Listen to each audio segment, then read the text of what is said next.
Thank you, Madam President, for the recognition. Madam President, I rise today to contribute to the motion introduced by the Honorable Senator Chief Nochombo on the preservation of traditional practices and culture. I do so in full support, but also to extend and contextualize the discussion by specifically highlighting the systematic cultural marginalization faced by the Ndebele-speaking communities in Zimbabwe. Ontweni kumbe kusebandleni lezombusazwe kumbe kusemsebenzini. Let's not create demigods of individuals. Let's remain standing. Sime on the principle. Into esayivumelanayo mzukwana sifoma ibandla savumelana ukuthi sifuna ukwenzani. Sokume ngaphi lokho sasifuna ukukwenza khathesi lokho esakuthembisa abantu sokungaphi khathesi. So it's quite unfortunate that we believe in people. We abantu bengas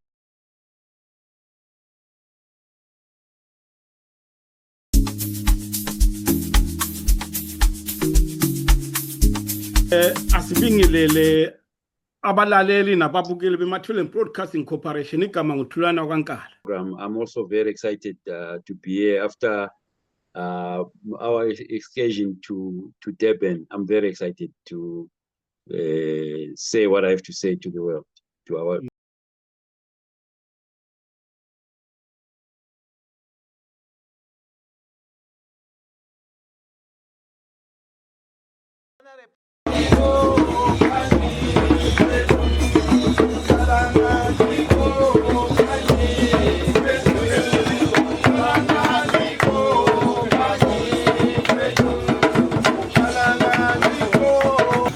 visitors among us here won't understand. The Mtwakazi region, namely Matabeleland, North, South, and Midlands. I've seen the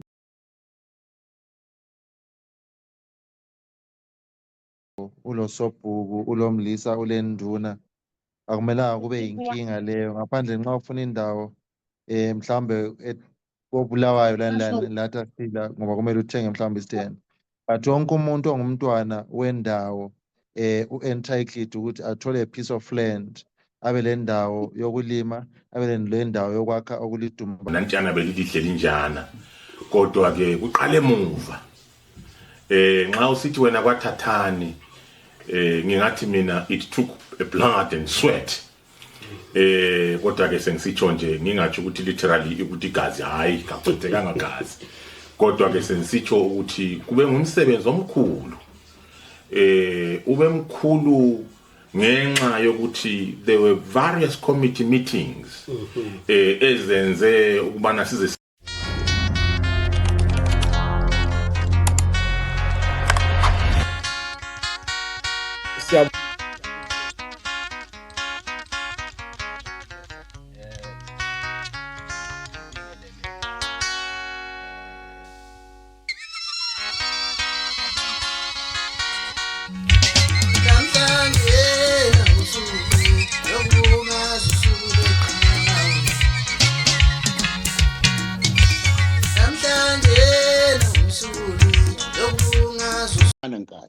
Yeah. I had to consult Nam with my spirit. Yeah. Whereas the ama-decisions anje nkala awuveli wathathe. No. Mina ngingumuntu deeply spiritual, very spiritual. Angiphongi kwenza into. Ngikala ngiconsult, ngiconnect njalo nomoya wami ngizwe ukuthi uthini kuthiwani emoyeni. Yiso lesikhathi kehle. Yiso lesikhathi ngaconsulta njalo nabantu engazi ukuthi these ones will never. We used to interact with diamonds. We knew what they were, precious stones, and we also did beautiful necklaces and whatsoever with it. But we did not give value to what the value is given today.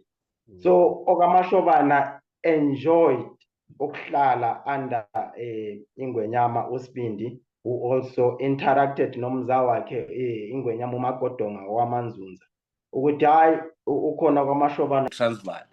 So njengomaponga makakhuluma athi essentially thina bakwaMthwazi we must go back to Zululand. That is a fabrication, because ihlekana elasuka kwaZulu nenkosi uMzilikazi bonke abantu abengekho baningi abantu abaningi wahlangana nabo sengathi mhlawumbe wabathumba or diplomacy or conquering mhlawumbe into engayisho so kusho ukuthi sibingelele Mthokazi kaNdaba igama lami nguThulana kaNkala uMzilikazi kaMashobane so siyazi kakhulu ukuthi abantu banokusho ukuthi izibongo zenkosi uMzilikazi ziqukethe lukhulu baba Khumalo siyakubingelela kuMathebeleni Broadcasting Corporation.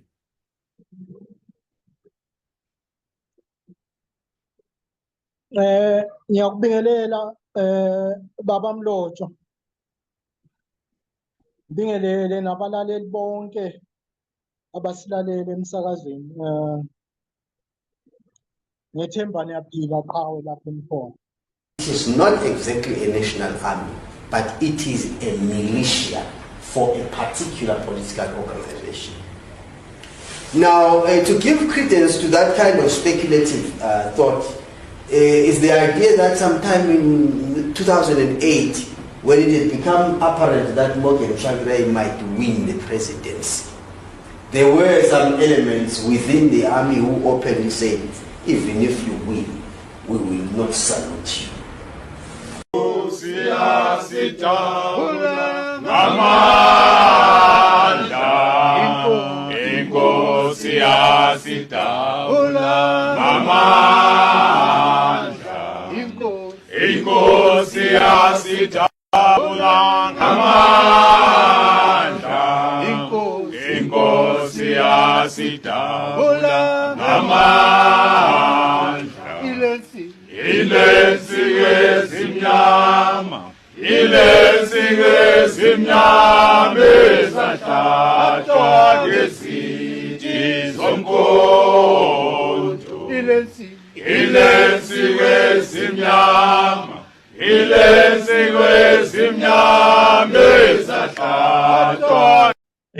Ngiyabonga ke awele Nkosi Kala ngale ke ngizethule kuMahlabezulu uqobo Mayisa umbokazi wasolwandle ulwandle walwela lulwela zinkonjane eziphaphe emafini utshani busezansi obulamanqumane lendololwane umbanko munhlanga amandla kosemandlweni sonke phezinde ezingafani lezabafokazana umathanda ukuhamba abanye behleli imina ke uJoseph Qobo Mayisa. Asibonge kakhulu baba Gulu ukuthi wamukele abantu siyathemba ukuthi lizozizwa lamukelekile kakhulu lana thi ngizabe ngilauncha incwadi lana eBotswana sasiyenza i-follow up sweeping research ngoba ngingayenza research la eBotswana kule ncwadi ekhona manje ebizwa ukuthi uKimzilikazi kaMashobane all that information is contained lapho kodwa manje njengoba besihamba nabo Mayisa nje so njengoba ama-parents ami wonke are late ngase ngizitsho ukuthi mina ngivela enqameni eluphondo emayezane eGwanda ngizalwa koMlotshwa uMlotshwa imuli enkulu kakhulu imuli engizalayo ukhulu wami nguSamuel Mlotshwa engumfundisi omkhulu weBrethren in Christ Church babengabefundisi uSamuel ngatsho futhi ukuthi uzalwa nguMasigwa lolomapholisa uMakhumalo undonda weziziba ubaba wami uRay uzalwa nguMachazi uNjokweni uThabani uJodeli Magawugawu usojama omuhle ngitsho la ngemlenze yakhe mina ngingumahlambu unzimana umthukwapi usichence sebafazi abaluthulu umzingelo ongabuyize engabuyaze induku zabe zaphukile uphunga nkonyane zandoda ngizelwe ngubaba uRay engumntaka Samuel lo Sithembile ngafunda koBulawayo. And I wish the Ndebele people themselves would come up and give us the story of how they end up in Zimbabwe themselves. So, and my grandmother is Benda, my mother is Ndebele, my grandfather is Manzini, Uchamela, Umafa, Usbanda, Mshatonga Tambo, Nsibande. And their origin is also from Swaziland. So I believe that my grandfather could have been one of the regiments who came in with the Mziligas. But what I was told by Nyawela is that when they came into Kwandebele in Mpumalanga. Dr. Skabate, if you can share what you have in terms of the Ndebele-Shona relationships.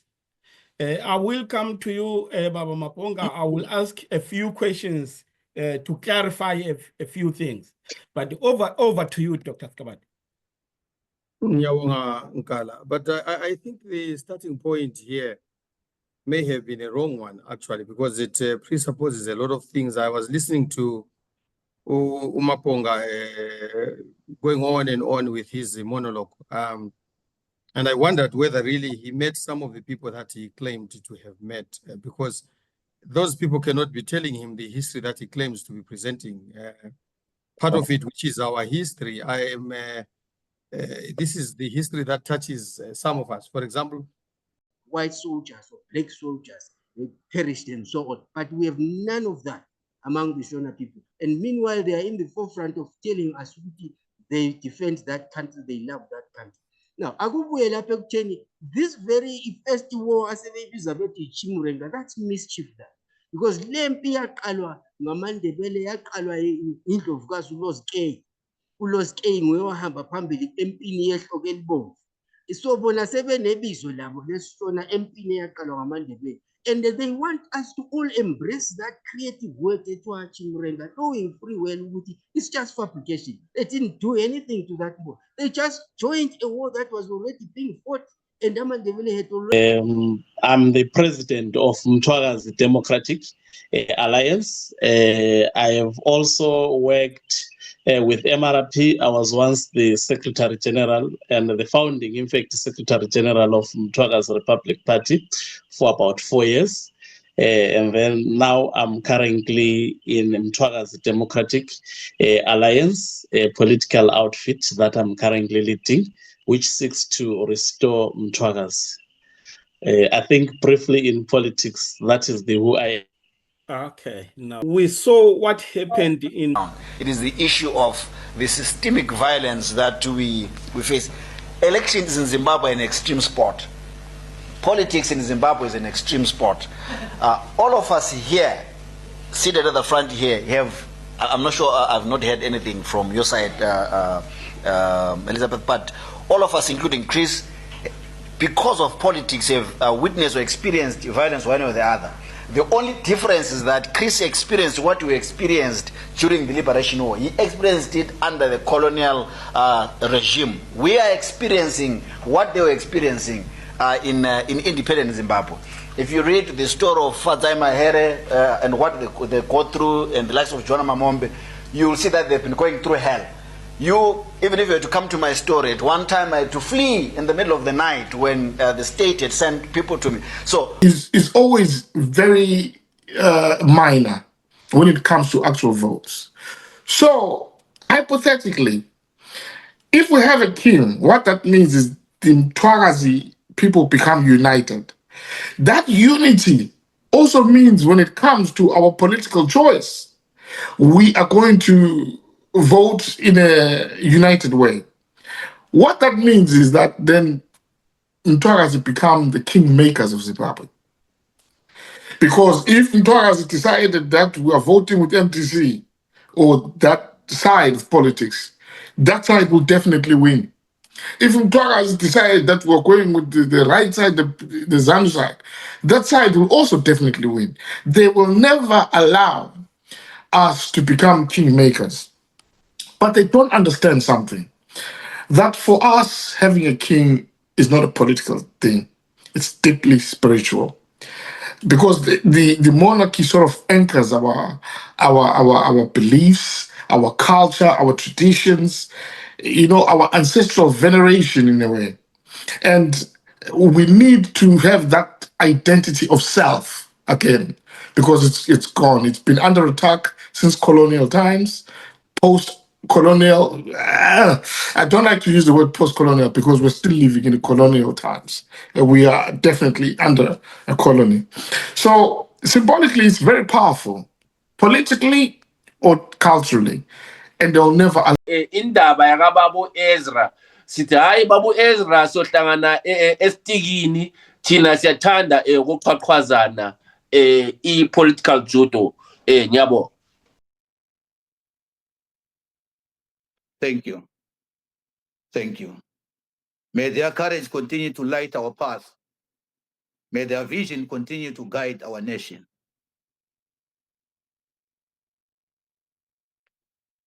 Thank you once again.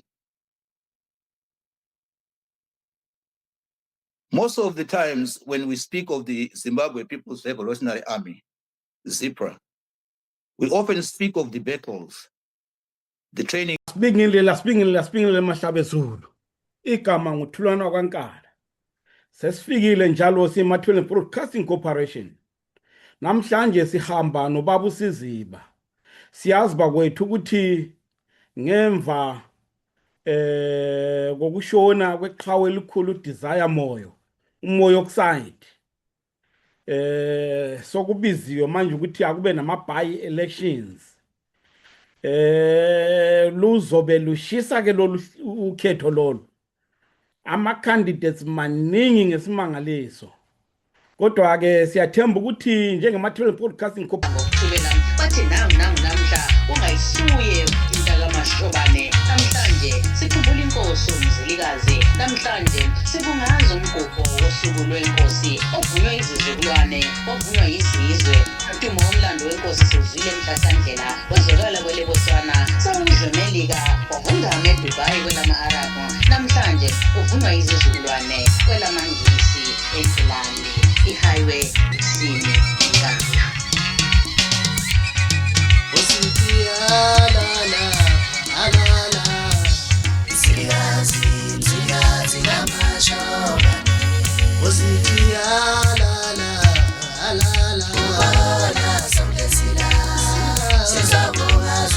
Daddy, when come out is a puzza on the full cover, so we are so much to put a pass and the Mercury Susuma. But you can get and rest for free. Tangamaka and a Muslim Sangalera. Samasa Sting Records, Studio Tula Pencona, Sasa emphakathini kwenziwe yonke into ekade ingakhangelelwa ukuthi yenziwe diligently in terms of research with rigor, so that the research yakho nxa isithebula on the table even beyond reproach. Kodwa ke kuleli qula engangilikhokhela kwaba leli iqula elikhangele zemali elinye kuliqoqo amaqula ayemisebenzi etshiyeneyo, kodwa owami umsebenzi laba engangiphethe labo kwakuyikuthi siphathe umsebenzi we-research. I-research esasiyiphethe ibe research yokukhangela konke kungabe kungumbuzo, ngoba i-research is there to solve a problem. Kungabe kungumbuzo towards a certain question, and the question was pertaining to the king. Umbuzo wakho angeke nguphendule within an hour or a day, ngoba udinga ukuthi sibe lesikhathi sibili mhlawumbe iviki sixoxa ngalo daba lobukhosi lobu. Kodwa ke into engingayitsho ukuthi ngiyananzelela ukuthi abantu sebezibhalela nje abakubona kuyi-history okumele ukuthi ibe yiyona okufuza abantu bekhangelele kiyo, abafuna ukwazi ngomlando ukuthi kanti size sizofika namhlanje kulesi sigaba esesikusona sobukhosi besizwe samahlabe Zulu sisukaphi. Njalo nginanzelele lezikhexe njalo lokunye nje okungaqondanga asebekuloba mayelana ngendaba yobukhosi. Ngike ngathi kuvike ezimbili ezedluleyo ngike ngalalela, ngike ngakhuluma lejaha lakoMalinga. Babuye baxoshwe lase-South Africa ukuthi bangama-foreign.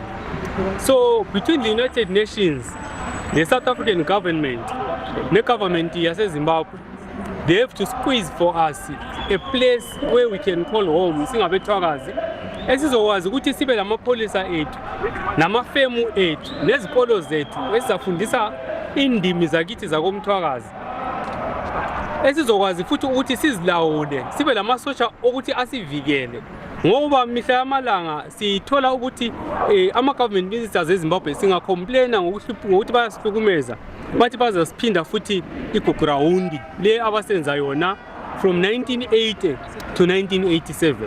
Ingakho-ke sithi sizopresenta la e-United Nations i-petition yokuthi siyesaba ukuthi kuzoba lenye igugrawundi yesibili. I-United Nations ayisolve le gugrawundi ekhona, and the best way ukuthi ingasolve igugrawundi. Therefore, today we want to make it known to the United Nations that we are also a people that are deserving to be heard, and they should listen to us. It is imperative and is important.